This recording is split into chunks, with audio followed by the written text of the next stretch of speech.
on, you guys? It is your boy, Matt Talks Sports. I mean, you might know me from Matt Talks Films if you're one of the 27 subscribed to my YouTube channel or the 45 following my TikTok, but it's your boy, Matt Talks Sports here.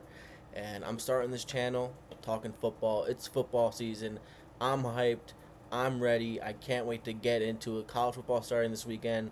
Won't be talking too much about college football on the channel unless it gets closer to playoff times or there's some big games I want to talk about, but we are strictly talking about NFL for a long time, maybe up until the NBA season past it, because honestly, the NBA doesn't start until Christmas for me personally. But hey, it's football season. The NFL is back, and I am starting with the NFC West and the NFC East, man.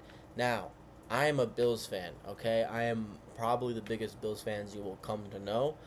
I love the Bills. I love Josh Allen. I love everything about Buffalo, but saving the best team for last to talk about here.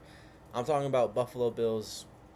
Probably you'll see a video about the Buffalo Bills in the AFC East and another AFC division around Wednesday or Tuesday. But for now, we're going to talk about the NFC, and we're talking about the NFC East and the NFC West. Let me start with the NFC East because huge news coming out of the NFC East today. Micah Parsons gets traded. 2 first rounders and a defensive tackle sent to the Cowboys. $47 million a year. Micah Parsons is now a Green Bay Packer, and man, I was iffy about the Green Bay Packers, but now we could talk Super Bowl with the Packers, man.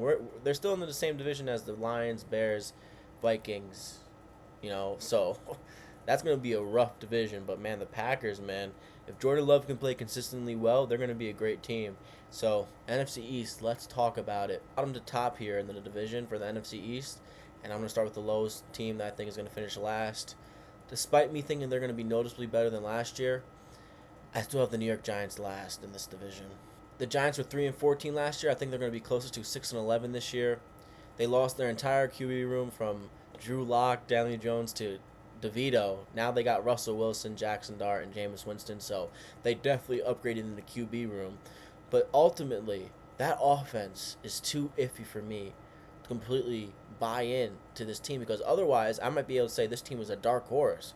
They might fuck around and win some games. They're going to definitely win some games they aren't supposed to this year because of how great this defense is, but that offense leaves a little too much for me to question. Listen, I know Tyrone Tracy had a good year last year, but I'm not really buying into him. Listen, I'm a Bills fan, so I know how frustrating Devin Singletary to get. I like Devin Singletary, but he's not a needle mover. The wide receiver room, Malik Neighbors is elite. The rest of the wide receiver room is iffy to me. Wan'Dale Robinson, Darius Slayton, I don't know. I don't believe them. And plus, their O-line is a bottom 10 O-line. I know Andrew Thomas is a really good offensive lineman. Trust me, I love the big boys down in the trenches, but that O-line is too bad for me to completely buy into this Giants team. I love that defense. I love all the players they have on it. If Kayvon Thibodeau takes that next step, this defense is for sure a top 5 defense, and I already think it will be, even if he doesn't step up like that, because that D-line is crazy work. Abdul Carter, Dexter Lawrence, Kayvon, I mean, bro, they go nuts. I also like their corners. I like Paulson. I like Deontay Banks. I like Javon Holland. I'm glad he's not in the AFC East anymore. Fuck the Dolphins. I'm just glad he's away. The Dolphins were never going to beat us anyway, but Javon Holland is a dog, bro, and the Giants got a dog on defense now with Javon Holland, and now hopefully Abdul Carter.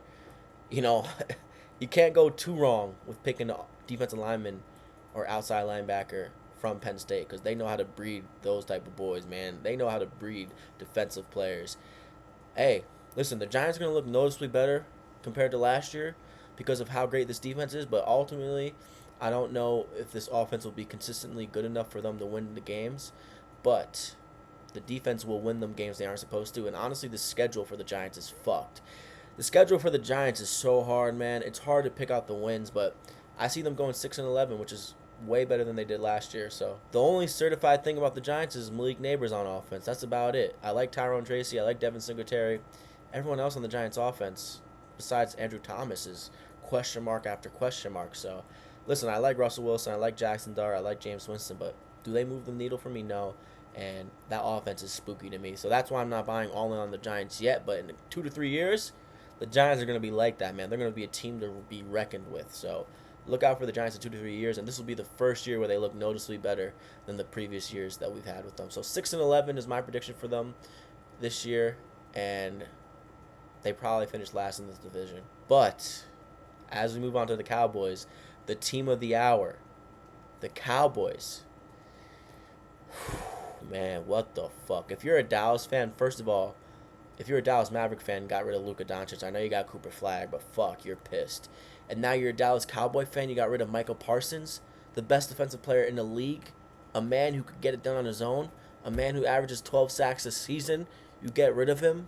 Oh my god, I can't imagine how fucking angry you must be. But hey, I was down on the Cowboys before that trade, but they're going to be like 5-12 this year. I think the Cowboys are going to be a bad team, and honestly, every fan of them should hope they should be, because you want to get a lottery pick. You just want to get a lottery pick here. Be a bad team, and I think the Cowboys will. Even with Micah Parsons, I wasn't too sure about that defense. That defense is going to be Swiss cheese, especially now without Micah Parsons. But man, the offense is the scary part about this team.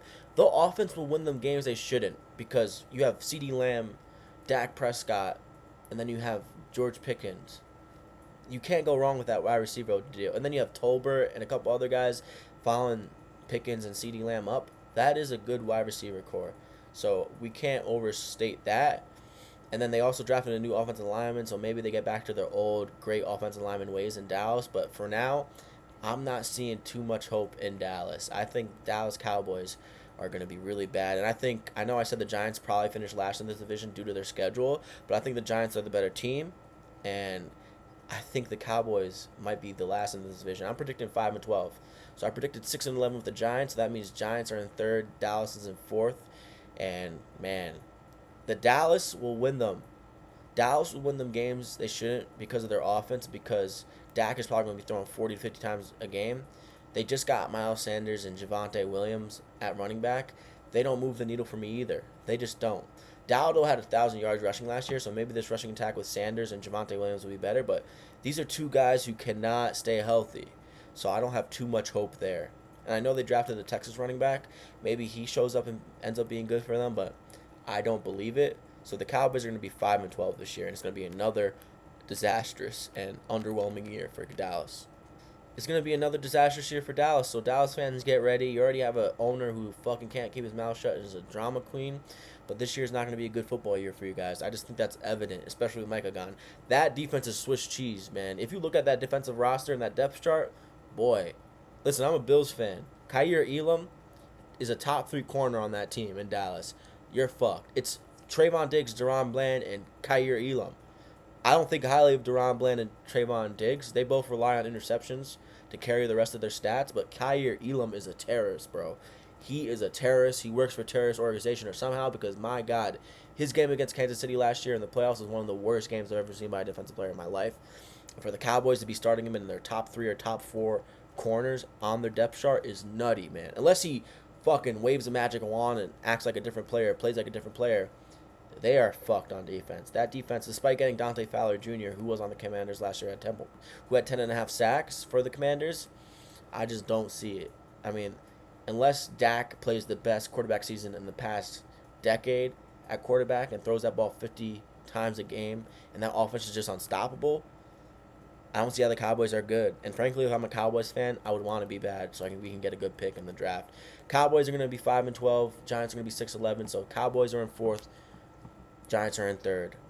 And that's crazy. That should be a good sign for the Giants fan. I know you guys aren't exactly happy yet, but you guys should be excited for what's to come in the future. And this is the start of that future. Next in the division is the Washington Commanders. The Commanders overachieved last year. They made it to the NFC Championship. They drafted Jaden Daniels. They had that great rookie first season by Jaden Daniels. What are they going to do this year? Listen, I think they're going to take a little step back this year because the schedule is a little bit tough, and I think naturally there is going to be a sophomore slump just a tiny bit with Jaden Daniels, but I think the Commanders finished around 10-7 for the year. I think the Commanders finished around 10-7 for the year, which is a step back from 12-5 last year, but I think they lost some pretty key guys last year. They lost De'Ami Brown and Zaccheaus. Listen, De'Ami Brown and Zaccheaus aren't these world beaters on offense. They aren't these great wide receivers, but they were pivotal to the success of Jaden Daniels, and they had great chemistry with Jaden Daniels when it came to the offense. Zacchaeus and De'Ami Brown had huge moments for Jaden Daniels last year, and they are not there anymore. Now he has Deebo Samuel, which is a big question mark. There was one point in time when I said Deebo Samuel was one of the best offensive players, period, in the NFL. And that's been a far cry these past 2 seasons. He has not been good. It's hard for him to stay healthy. Listen, I'm not going to talk about out of shape and overweight, but there's some clips that might suggest that he is. But listen, if Deebo Samuel can come back and revert time and act like and play like he did a couple seasons ago, as we knew as one of the best offensive players in the league, then the Washington Commanders will be scary still on offense. I'm also a little bit worried about Cliff Kingsbury in his second year for Washington. Listen, Cliff Kingsbury is known to have a great first year as an OC slash head coach with the Cardinals, and then the second year was a fall off compared to the first year. So I'm a little worried there. I believe in Cliff Kingsbury's genius on offense. He's clearly a gifted coordinator when it comes to the offensive side of the ball, but I'm just a little bit worried. They don't have Brian Robinson Jr. anymore. They have Austin Eckler, Chris Rodriguez Jr., and another rookie. But that 1-2 punch with Eckler and Brian Robinson Jr. last year, despite Robinson Jr. not being a world beater, and despite Eckler being old in his age, that was a pretty solid 1-2 punch. So, I don't know. It's going to be curious to see how this offense is compared to last year. And I think that's going to be really interesting. One of the biggest interests for this team, in my opinion, is Deebo Samuels. Can Deebo Samuels be a great player again? Can he be great? Because we know Terry McLaurin is great. He's the most certified offensive player on this team besides Laramie Tunsil and besides Jaden Daniel. So they got 3 certified guys: McLaurin, Tunsil, and Jaden Daniels. Tunsil just got traded from the Texans to the Commanders. So they got some guys, man, on offense. But I'm just a little worried about Kingsbury in his second year because we know how that can be. And then I'm a little worried about Deebo Samuel. Can Deebo Samuel pick up the production they lost in De'Ami Brown and Zacchaeus? Because I actually like Zacchaeus. I like De'Ami Brown, and I think Zacchaeus will be good in Chicago. I saw him play against the Bills in the preseason. I was like, hey, man, this fucking guy is electric. But I am curious, can the Commanders pick up what they did last year on offense? I'm not sure. I'm not too sure they can like they did last year. I think they take a little step back. That's why they end up 10-7.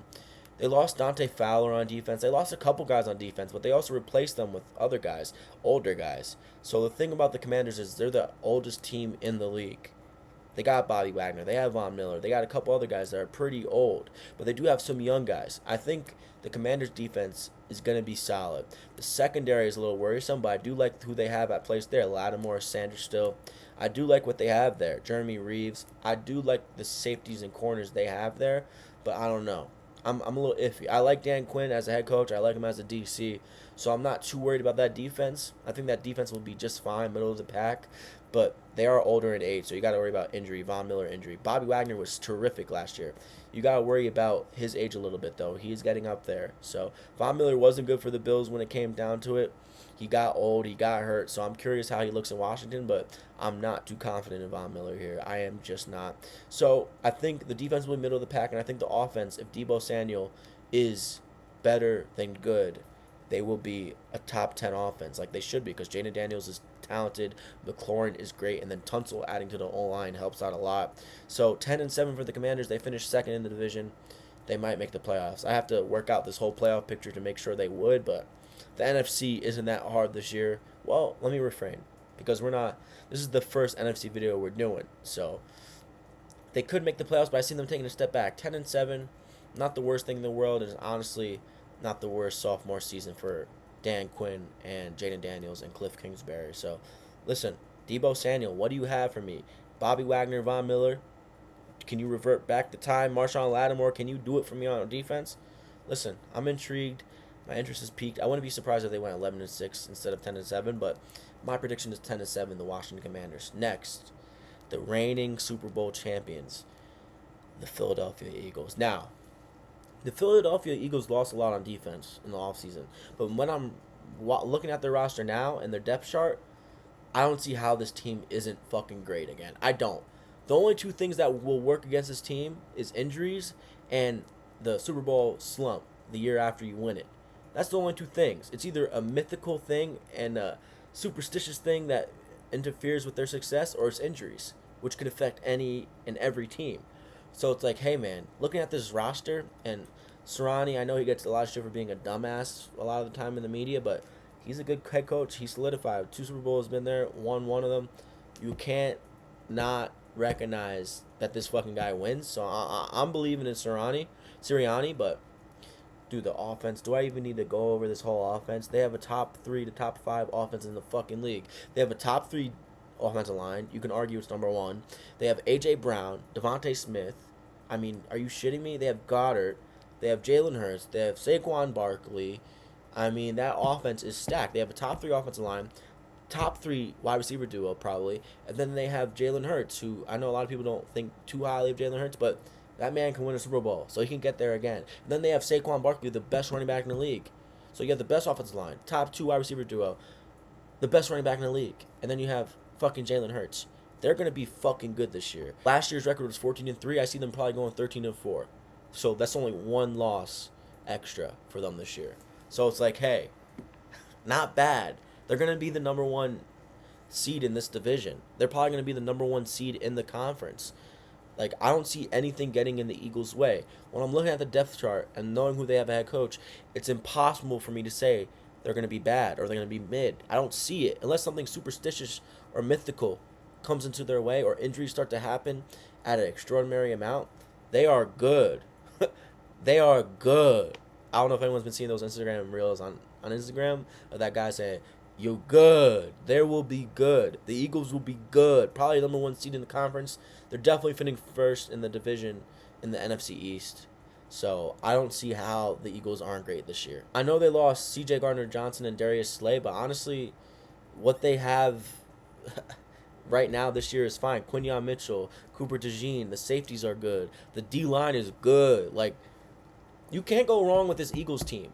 So unless something catastrophic happens, a fucking plane crashes into their plane on the way back home, this Eagles team will be great, and they'll finish first in their division, and they'll probably finish first or second in conference.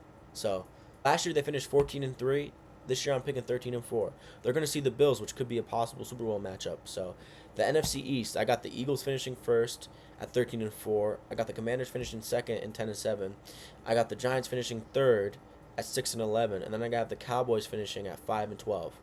So hey, the NFC East usually rotates winners.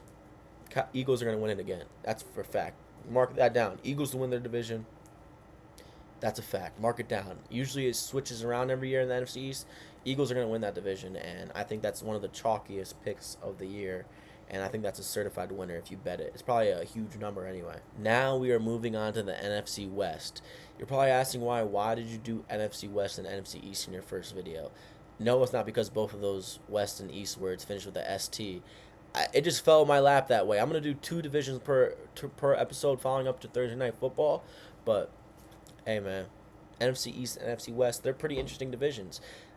The top of the cream of the crop in both those divisions are pretty interesting, and I like how some of the teams improved in both those divisions. So let's start at the bottom here. Listen, I like Jonathan Gannon. Parts of me likes Kyler Murray. I like Marvin Harrison Jr. Hopefully he's on my fantasy team this year. I will say this. They're going to be bad this year. Listen, I know some people might forget, but they went 8-9 last year. Not too shabby, all right? Especially how you might think of them after the season. Like, you probably thought they were horrible. They weren't horrible, but I think this year is probably the last year for Kyler Murray, which isn't exactly a hot take anymore. And I think this is probably the last year for Jonathan Gannon. I do love how the boys fly around for Jonathan Gannon. I love how they fly around for Jonathan Gannon. I really do. I just don't see how both of those dudes are going to be there next year. I think Kyler Murray will start off strong, but as the season goes on, his performance will dwindle. And that happens every year.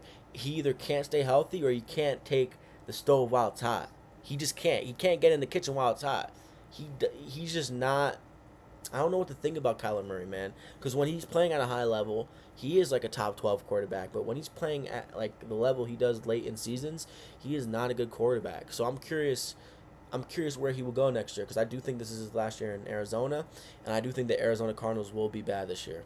All you got to really do is just go over that offense. That offense is not moving me. That wide receiver room, it's Marvin Harrison Jr., Michael Wilson, Zay Jones, former Buffalo Bill, Greg Dortch, and Xavier Weaver from Colorado. I don't know if you guys watch college football, but he played with Shador. He's an all right receiver. I don't mind it.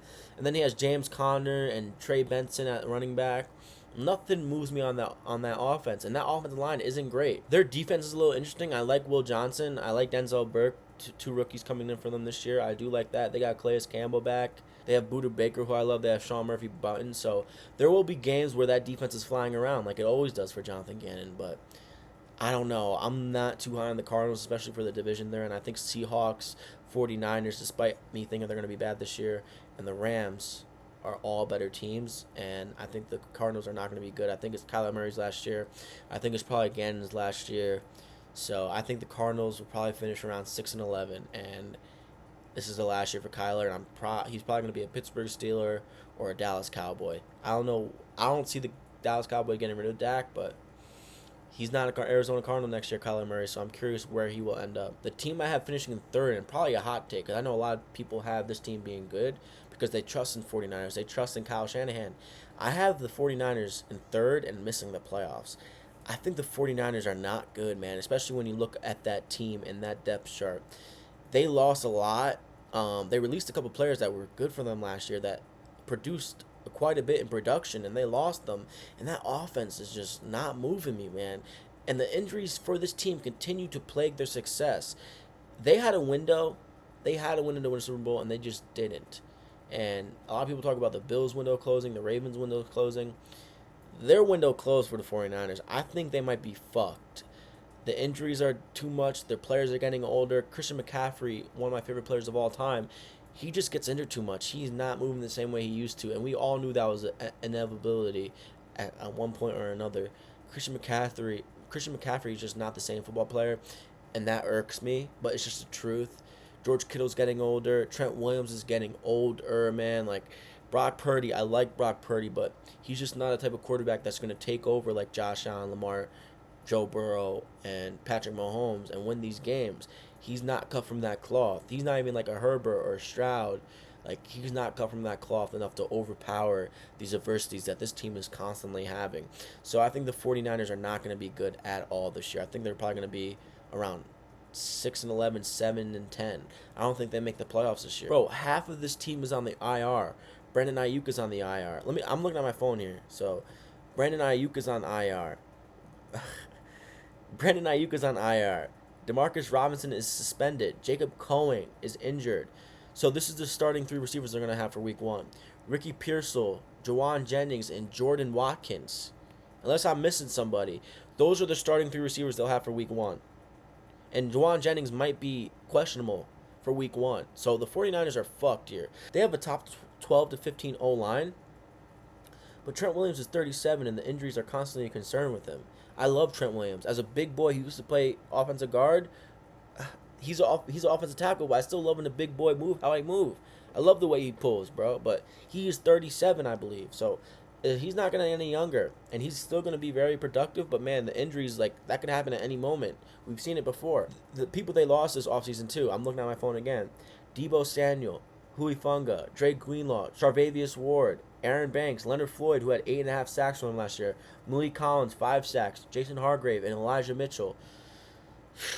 Bro, and the key additions for them this year isn't too much. Like, they added Mac Jones, Brian Robinson Jr., Sky Moore, Demarcus Robinson, and Bryce Huff. Like, dude, I don't know how people think they're going to be good this year. And I might be wrong, because Shanahan and Shanahan's a great head coach, despite him, never winning a Super Bowl. Saleh, I fucking hated his guts on the Jets, and I actually felt bad when he slammed Zach Wilson. And I shouldn't be mad, because I'm a Bills fan. I should hate the Jets. I should have hated Zach Wilson. But when that dude fucking slammed Zach Wilson, I was infuriated, bro. And whoever says that wasn't on purpose, they're lying. But Saleh's a great defensive coordinator, and he's still going to have Warner, and he's still going to have Bosa. But the rest of that defense, man, is a problem, dude. I don't see how that defense is good. But, hey, great coaching could change that. Great coaching can change that. Unless the 49ers are really great at running the ball this year, which they very well could be if McCaffrey doesn't get injured. And Brian Robinson, he's a good 2-punch for the first punch. He's a good right hand after the left. You know what I mean? So if they are really great running the ball this year, then they could be successful. But passing the ball, the only way they're going to be able to pass the ball is if the run game allows them to pass the ball. And I don't see that being happening. There's too many injuries at wide receiver position for them constantly. Ayuk, who the fuck knows when he's going to be healthy. Juwan Jennings, was that a 1-year wonder from him last year?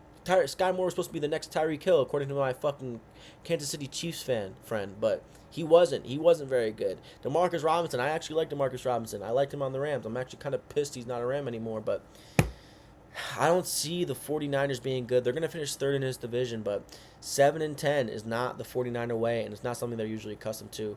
7-10, man. I think they're probably going to be 7-10. I can see lower. I just don't see how this offense will be great unless Shanahan continues to prove he's an offensive mastermind and the injuries aren't insurmountable like they continue to be for the 49ers. Now we're in second place, and we're talking about the Seattle Seahawks. Last year they were 10-7, missed the playoffs. I think they're about to be 10-7 again. I like Mike Macdonald. I like what I saw from last year, despite there being a lot of issues to overcome. I do like Mike Macdonald. Here's some people they lost this past season. They lost DK Metcalf, Tyler Lockett, and Geno Smith. Those are the big ones. They also lost Will Dissly, Kobe Parkinson. They were two good tight ends from last year. But DK Metcalf and Tyler Lockett leaving and Geno Smith leaving, it's going to be some big change. They got Sam Darnold returning. They got Najigba staying there. And they got Cooper Kupp. Now, this is where it can get crazy. Bro, I love Jackson Smith-Njigba, and I love Cooper Kupp. But the thing with Cooper Kupp, he can't stay healthy. But, man, if Cooper Kupp can stay healthy, that's the thing you're going to see with a lot of the talks I have about these teams. Injuries are a huge thing, so it's probably lazy for me to say if they stay healthy. But if Cooper Kupp stays healthy, that passing attack will be nuts. But listen, the O-line that Seattle has here is a problem. Sam Darnold takes a lot of sacks. We saw that last year. Pretty evident down the stretch. Dude, the O-line in Seattle is not great. I'm pretty sure Geno Smith had 50 sacks last year. Yeah, the O-line last year gave up 50 sacks, bro. Dude, if Sam Darnold is holding on to the ball like he did at the end of last year, it's not going to be too pretty. But I do think the defense is really good in Seattle, and I do think they kind of upgraded a little bit. Like, listen, I like DK Metcalf. He's a good player. Something about his attitude last year and the past couple of years does not rock with me too much, man. Quitting on half of the plays. I just don't fuck with DK Metcalf like that. Tyler Lockett was getting up there, so Cooper Kupp and Najigba, your two wide receivers, 1-2. Are you shitting me? And then you have Charbonnet and Kenneth Walker, 1-2 punch. Man, there's some weapons on that team that can win them some games, and the defense is very, very good. Oh, they have. I'm gonna read off my phone again. They have DeMarcus Lawrence, Leonard Williams, who had 11 sacks and 16 tackles for loss, led the team in both. Byron Murphy out of Texas, who I love that big motherfucker, bro. He can go. And then they have Jaron Weed, Shaquille Griffin, Devin Witherspoon, Derek Hall, Reek Woolen, Kobe Bryant, Julian Love, who led the team in tackles. And then they have that new safety from South Carolina, Nick Amanwari. I hope I pronounced that right. I probably didn't. But, bro, they know how to turn over the ball, too, on defense. Last year they had 45 sacks, 13 interceptions, 14 forced fumbles, and they had 4 defensive touchdowns. Dude, their defense is good, and I like the head coach Macdonald. But I have to say this with a grain of salt. I think they finished 10-7 again this year due to their O-line. I think the O-line is a huge problem, and I think it's going to be a huge problem because Sam Darnold constantly held on the ball too long last year, especially down the stretch. That's a big fucking problem, man, and I don't see how they overcome that. I think they finished 10-7 again, and I think they probably miss the playoffs unless they squeak in somehow. So they're second in this division. I think they finish above the Cardinals and above the 49ers.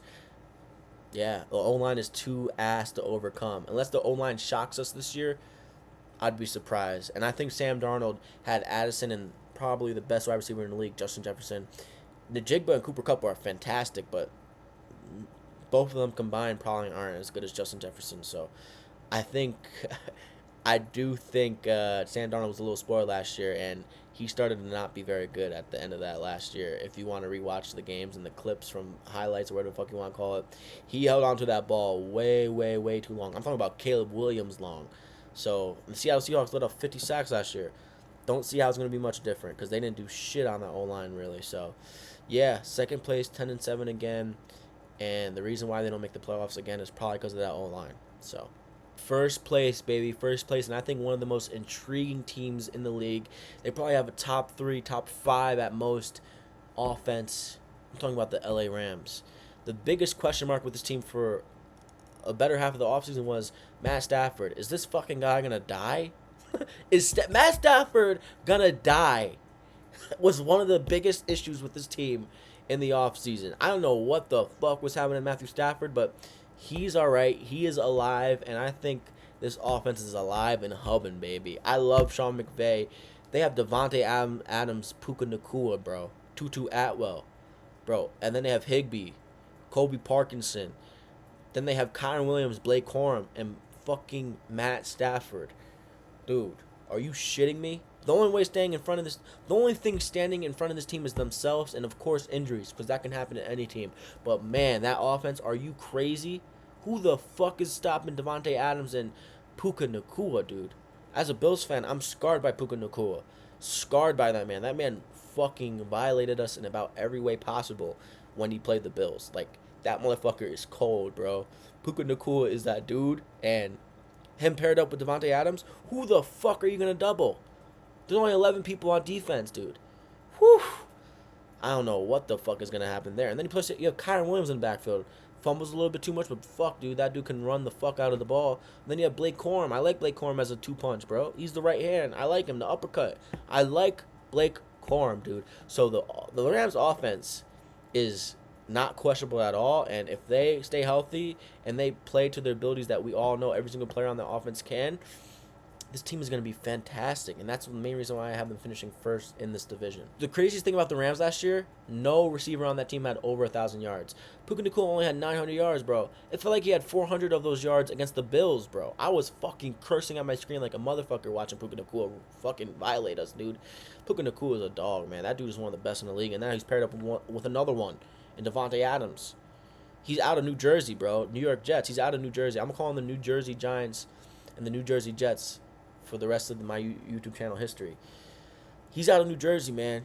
He's a fucking Ram, and he's playing with Stafford. So, man, they're going to be nuts this year on offense. O-line isn't too bad, so, listen, they're going to be middle of the pack offensive line, but I don't know. I don't really see that being a huge of a worry unless they're facing, like, stacked defensive lines, which they will once they make it to the playoffs, like the Eagles and so Packers. Like, they're going to face some stacked defensive lines, but they'll do enough to win a lot of games this year, I think. The offense is just too good. Sean McVay is certified ice, bro. Last year, I knew nobody on the Rams defense, but they showed up every fucking game. Yeah, of course, they had a couple of duds, but, man, they showed up in quite a bit of ways last year on defense because of the great leadership, man, from their head coach. Like, Sean McVay is a dog, man. Bro, like, here's some stats from their defense last year. Their defense had 38 sacks, 13 interceptions, 3 defensive touchdowns, 10 forced fumbles, and 7 fumble recoveries. Bro, they move around for their head coach, man. Holy hell. They move around for that head coach, man. So I'm not too worried about this defense. Jerry Rice led in forced fumbles last year. Poona Ford, Byron Young led in tackles for losses. Darius Williams, Jalen McCullough, Brandon Fisk led the team in sacks. Quentin Lake, bro. I'm not worried about them on defense. Despite a lot of people not knowing who they got on defense, I'm pretty certified and sure that their defense will be all right. Like, the defense is not going to be the crux of their problems. I'll tell you that much. It's going to be injuries and that O-line. Can the O-line be good enough for them to get past it? Because I think that defense is good enough for them to overcome the adversities they might face in the playoffs. And, bro, they only lost DeMarcus Robinson, Michael Hoyt, who's now Bill, and then Cooper Kupp and Christian Roseboom, who led the team in tackles. So that's the only people they lost. They added Devontae Adams, DJ Humphries, Poona Ford, Ahkello Witherspoon, Nate Landman, Coleman Shelton, Jarquez Hunter, and Ty Hamilton. So they're good, man. They're good. How like that dude on Instagram be saying. They are good. So, hey, man, I have the Los Angeles Rams finishing first. I think the Los Angeles Rams have a great record. I think they finished 12-5. So I think they have a great possibility to be a top 3 seed in the NFC. They are that fucking good, especially on offense, man. I believe in Sean McVay. He's been there, done that, won a Super Bowl. Stafford is a dog. You don't want to face him when it gets down to it. So I have the Rams finishing first. I have the Rams finishing first at 12-5. I have the Seahawks finishing second at 10-7. I have the 49ers finishing 7-10 in third, and then I have the Cardinals finishing 6-11. Listen, the NFC West, man, the cream of the crop is going to be interesting there. I think it's going to be Seattle and Rams, and I think as the season continues, that race between the two will be tough, but I think the Rams pull away. So in the NFC East, I have Eagles 13-4, Commanders 10-7, Giants 6-11, and then I have the Cowboys 5-12. So this is my video on the NFC East and the NFC West. The next video you will see, it will be me finishing off the NFC conference and talking about those two divisions. And it's your boy Matt Talk Sports. Follow me everywhere at Matt Talk Sports.